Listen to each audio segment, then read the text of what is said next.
Hi வணக்கம், நான் ஒப்லா எம்ஜிஆர் பேசுகிறேன். இன்றைக்கி நம்ம வீட்டில் மஞ்சள் ரொட்டி சொல்கிறாங்க. அதாவது அரிசி மாவில் வந்து மஞ்சள், பால் இதையெல்லாம் சேர்த்து மஞ்சள் ரொட்டி அது எப்படி முறையாக செய்கிறாங்கன்றது உங்கள்கிட்ட வீடியோவில் காட்டுறேன். அந்த வீடியோக்குள்ளே போவோம். அதுக்கு தேவையான பொருள் இப்போ வந்து மாவு வந்து இந்த கோலையில் வந்து ஒரு கோலை எடுத்துருக்கு. ஒரு கோலை எடுத்துருக்கு. இந்த கோலையில் மாவு வந்து ஒரு கோலை எடுத்துருக்கு.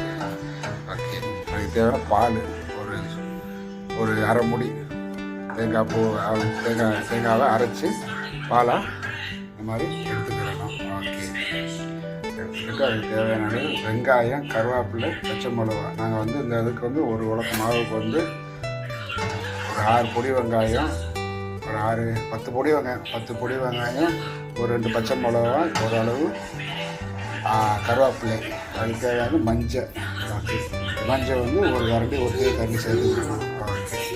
இப்போ வந்து பாலில் வந்து பாலில் வந்து ஒரு தேக்கரண்டி மஞ்சள் தூள் சேர்க்குறாங்க. ஓகே, போடுறோம்.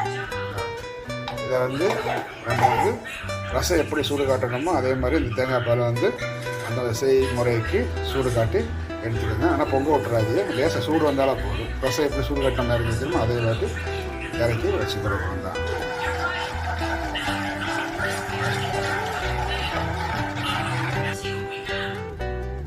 இப்போ இதுக்கு வந்து மஞ்சள் ரொட்டிக்கு தேவையான உப்பு போட போகிறாங்க. அது பாலிலே சேர்த்துக்கோங்க, தேவையான அளவு சேர்த்துக்கோங்க. ஓகே, பாலில் சேர்த்தா அது தண்ணியாக கரைஞ்சிருக்கு. தேவையான அளவு சேர்த்துக்கோங்க.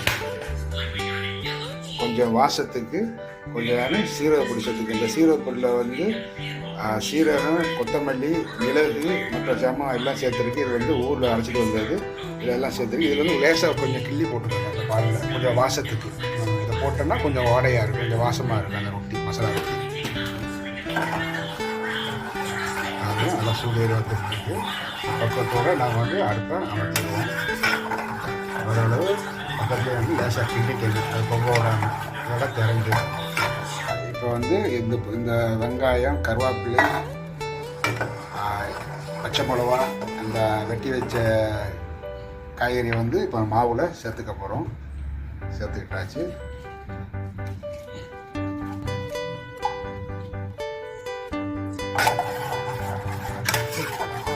பக்கத்துக்கு பாலை சூடு கட்டிக்கங்க. கம்பத்தை போகிறோம். இப்போ வந்து இந்த பாலை வந்து மாவில் ஊற்றி நம்ம கலர்றோம். ஆனால் இதை வந்து அரை முடி தேங்காய் தான். இது வந்து அரை முடி தேங்காய்